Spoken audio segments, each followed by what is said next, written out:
Yo, what is up, Seahawks Nation? Victor here. And listen, we just won the Super Bowl. Like, we actually just won the Super Bowl. And somehow, some way, John Schneider and this front office are already making me nervous again. Because right now, there are some big decisions sitting on the table that could define whether this team stays a dynasty or starts to crack. We're talking extensions, money, long-term commitment, the stuff that either builds a championship window or blows it up from the inside. On one side, you've got three guys, a shutdown corner who might be the best in the NFL right now, a veteran beast up front who's been an absolute wall for this defense, and a young edge rusher who had a Super Bowl moment people won't forget, all at different crossroads, all representing a piece of what made this team special. Do you lock them up? Do you let them play it out? Because getting this wrong, that hurts. And on the other side, our quarterback, the guy who tied Tom Brady for most regular season wins in a 2-year span. Yeah, I said it. And people are saying his current deal is fine. But fine, don't keep a Super Bowl window open, bro. These two conversations, they're connected because this is the moment right now where the Seahawks either double down on this core or start gambling with something we worked years to build. We're breaking all of it down today, and trust me, you do not want to skip this one. But real quick, if you're new here, hit that subscribe button and drop a like on this video. We are pushing hard to hit 4,000 subscribers, and every single one of you matters. It takes 2 seconds, and it means everything to this channel. Let's grow this community together, 12s. All right, let's get into it. All right, so look, we just won the Super Bowl. Super Bowl LX. That's ours. And honestly, I'm still not fully over it. But here's the thing about being a Seahawks fan right now. You can't just sit back and enjoy it forever because the NFL waits for nobody. And John Schneider, he knows that better than anyone. So let's talk about something that's been on my mind heavy lately. Extensions. Contract extensions. Because we've got some serious decisions coming up. And how this front office handles the next few months could literally determine whether this team stays elite or starts sliding back into mediocrity. Now, the Seahawks already did something kind of out of character this offseason. They locked up Jackson Smith and Jigba early, like before the draft, with multiple years still left on his deal. And listen, if you watched JSN this past season, you already know why. The man is special. That extension made all the sense in the world. No debate there. But now we're in May, and the question on the table is, who else might be next? Let me walk you through 3 names that are actually in this conversation right now. Starting at number 3, Derek Hall. Man, I've got complicated feelings about this one. Hall just finished his 3rd year, he's got 1 year left on his rookie deal, and technically he's eligible for an extension. But here's the reality check. 2 sacks in 2025. That's it. Even with a great Super Bowl performance, that number doesn't give him a ton of leverage at the negotiating table. And honestly, there's a real chance Hall himself isn't even interested in talking extension right now. Why would he be? He's going into a contract year, he's got everything to prove, and if he goes out and balls out in 2026, he's going to get paid way more than the Seahawks could offer him today. So yeah, there's a buy low opportunity here for Seattle, but I'm not sure either side is dying to make this happen right now. The urgency of a contract year might actually be the best thing for everybody. Let him cook, see what he does, and go from there. Now, number 2, Leonard Williams, Big Cat. And this one is genuinely interesting to me because it depends entirely on one thing. What does Leonard Williams actually want? Because here's the deal. The Seahawks can absorb his cap hit in 2026 without restructuring anything. They have that flexibility. But the real question is whether Big Cat sees himself playing beyond next season. If he does, if he wants to keep playing into his mid-30s, which honestly I think he's capable of, then you do a 2-year extension, something in the range of $50 to $55 million, and you keep that anchor on your defensive line locked in. That makes total sense. But if Williams is quietly thinking about riding off into the sunset after 2026, then you do not extend him because you're just creating dead cap money down the road with all those guarantees. It's a real gamble. And the frustrating part is, it's possible even Williams himself doesn't know the answer yet. I want him here. I genuinely do. But he has to want it too. That's the only way this works. And then there's number 1. And honestly, this one shouldn't even be a debate. Devon Witherspoon. Spoon. our guy.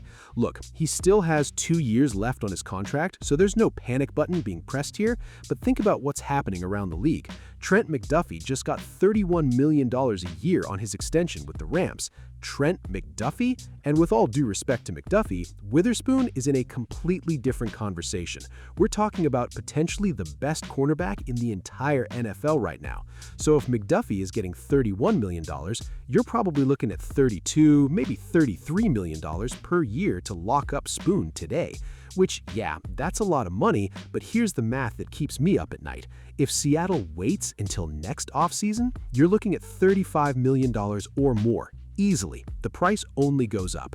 And Witherspoon isn't just great, he's a perfect fit for what Mike Macdonald is building on this defense. You can't just replace someone like that. You can't.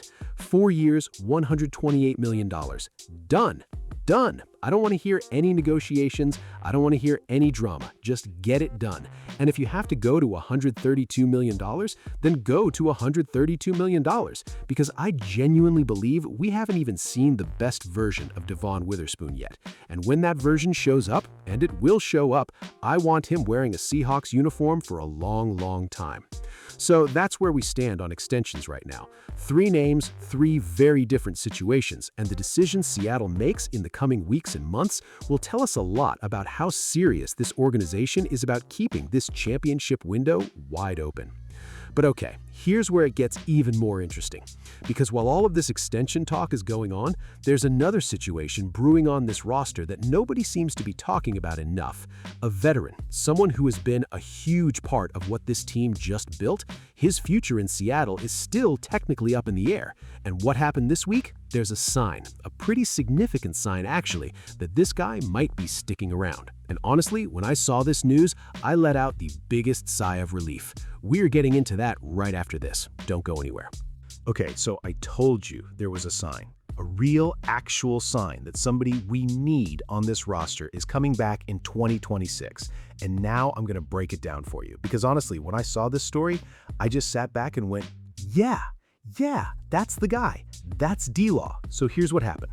The Seahawks went out and signed veteran edge rusher Dante Fowler Jr. this week.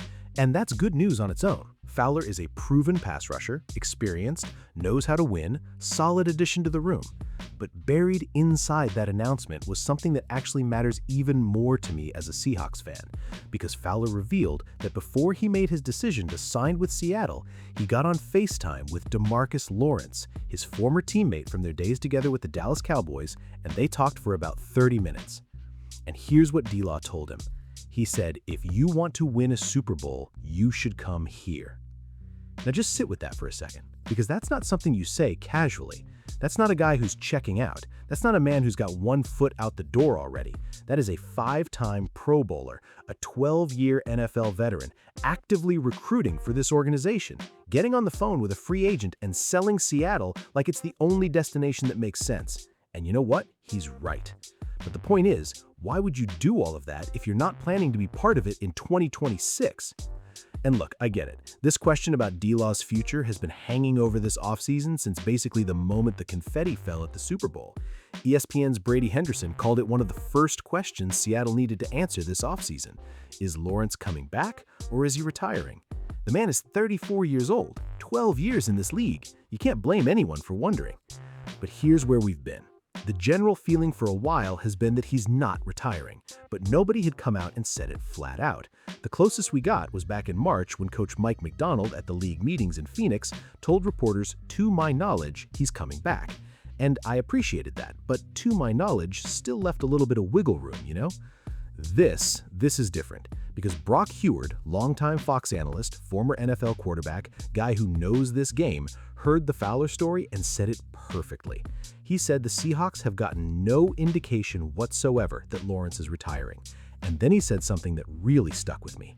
He said he doesn't think you go all in selling an organization like that unless you also want to be a part of it, unless you want to go get that ring again. And that is exactly how I read it too. D-Law isn't just a spectator cheering from the sidelines. He's out here actively building this roster through conversations, through relationships, through credibility that he's earned over 12 years in this league. And Fowler confirmed it. He said the final push, the thing that made him choose Seattle over everything else, was that conversation with Lawrence. Word of mouth from somebody you trust. That's powerful. That's real. So yeah, as of right now, every sign points to Demarcus Lawrence suiting up as a Seattle Seahawk in 2026. And as a fan, I'm exhaling. Because this defense was built with him as a core piece, and losing him would have been a real blow heading into next season.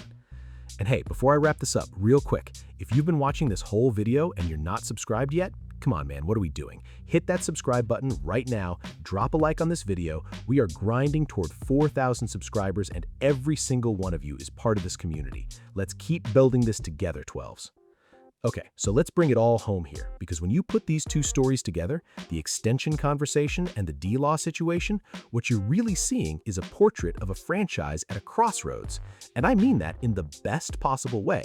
On one side, you've got the front office facing real decisions about locking up key pieces. Witherspoon, Williams, Hall, guys who helped build this championship. Smart, calculated decisions that will define the next 2 or 3 years of this team. On the other side, you've got a veteran leader like Demarcus Lawrence, not just showing up for himself, but actively pulling the next generation of talent towards Seattle. That is culture. That is what championship organizations look like from the inside. The Seahawks aren't just trying to hold on to what they built, they're actively trying to make it bigger. And that should give every single one of us in this 12s community real, genuine hope heading into 2026. The window is open, the locker room is healthy, the culture is real. Now it's on Schneider and this front office to make the right moves and keep this thing rolling. I'm Victor, this is Seahawks Nation Update. Thank you so much for watching, and I'll see you in the next one. Let's go Hawks!